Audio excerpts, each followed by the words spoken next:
Welcome back to everybody to JM Racing. Today I'm doing an aftermath video of the truck about 2 days after eve of destruction at Birch. So hope you guys did go, had fun, and we're gonna talk about what went wrong, what happened, what kind of damage you got from the destruction event, and what's the plan going forward with the truck. And so the day of the event, I've been having a battery issue. There's a wire or stuff was going wrong with the truck. It wasn't charging the battery. The alternator wasn't working. That's a second alternator we put in this truck. The other one was just fine because my uncle, I don't know if he watches these videos. If he does, he came in clutch. Dude, really appreciate it. He's an amazing mechanic. But see this right there? That one wire? That fuse right there was causing about 99% of my issues. Right there.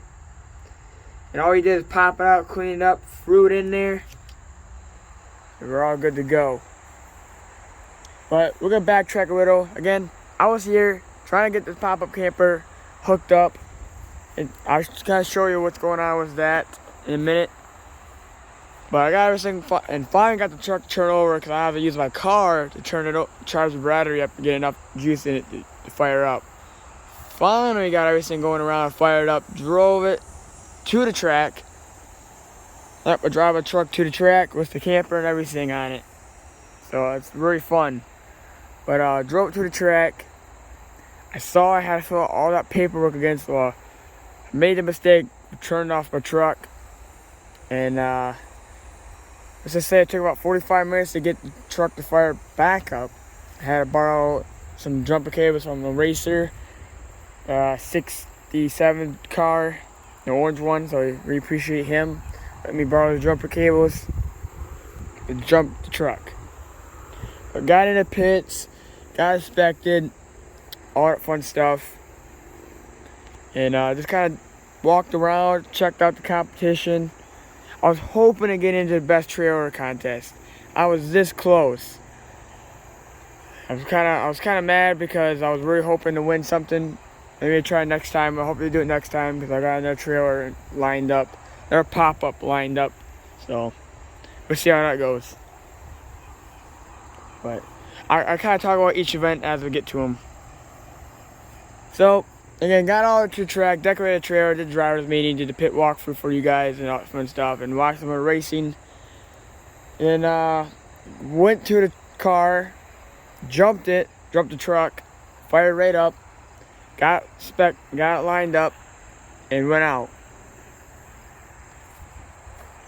So I put this in third gear just to see what it would do. Just to see if it would help me in the long run. Up in the hood.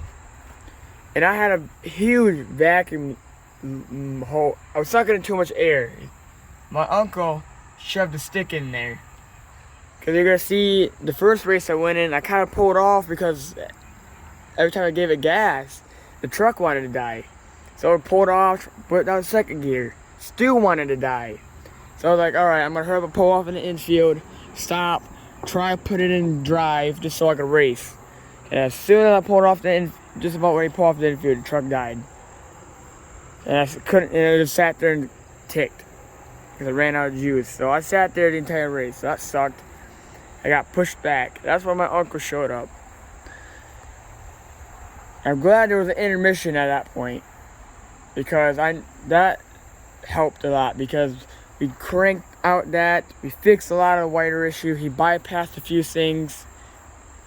And the alternator is now working. Now the truck is charging itself back up under its own power.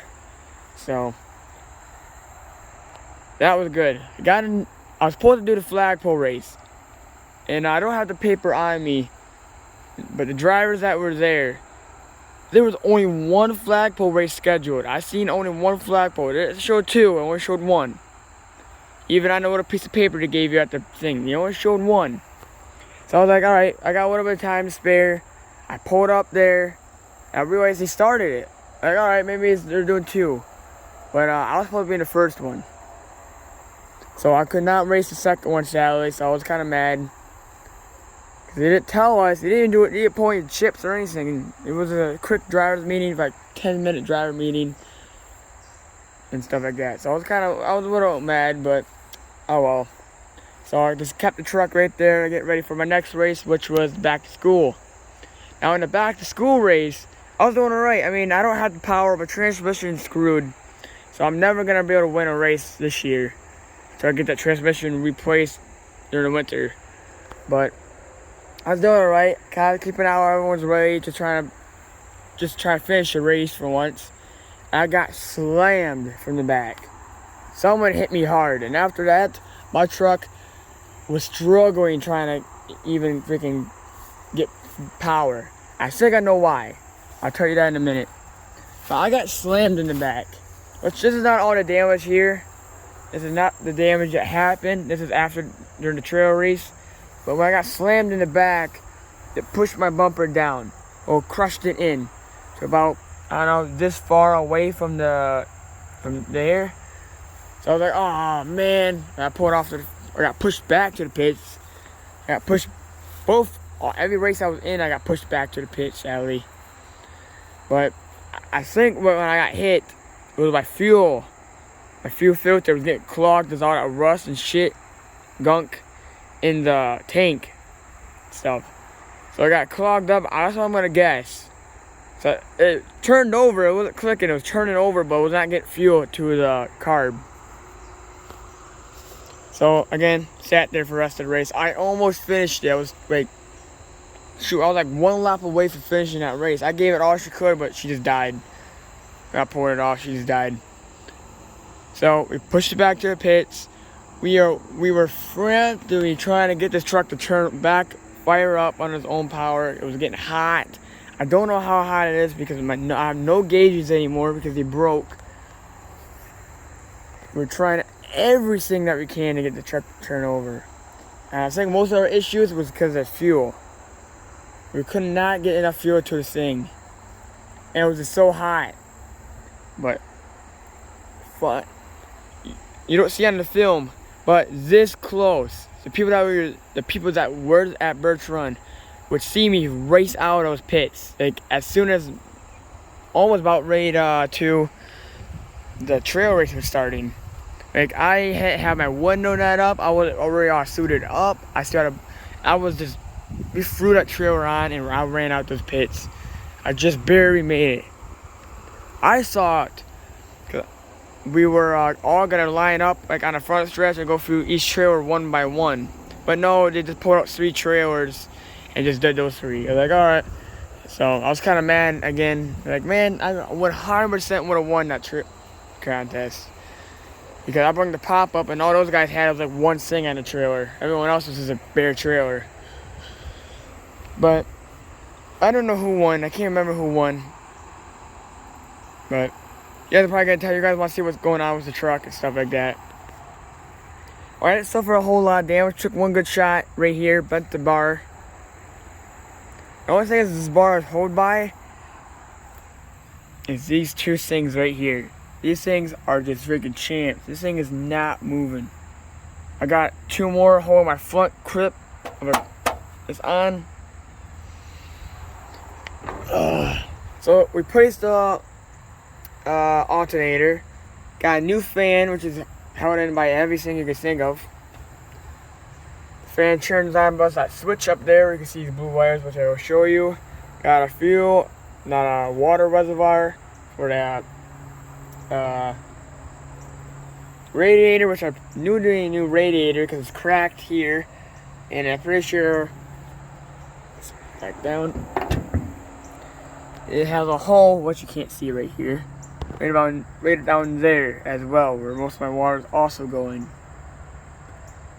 And yeah, other than that, that suffered a whole lot of damage. I was trying to keep the truck alive for the trail race, which is always what I want to do, is keep the truck alive for the trail race. Then just screwed up the rear bumper. Just bent down. This time, still straight. We'll probably have to hook it up to a tree or something and yank it back up so I can get the trailer back on. But other than that, I didn't take a whole lot of damage. I didn't spring any fuel leaks as so far as I know, so everything was holding was a tank back there. You guys can see the patchwork right there and stuff like that, but everything's still holding. It just needs a new fuel filter to help that rust come out. We do need actually should flush it out, but we would have to wait and stuff. Now, this truck is pretty good. I mean, it's rusty, but it's not as bad as my last car was. Over the winter, I'm going to be replacing it to hopefully get a new transmission for this thing. It'd be a little bit cheaper than buying a whole new car or truck. I'd rather have a truck than a car, but that's what's causing my slow issues right there.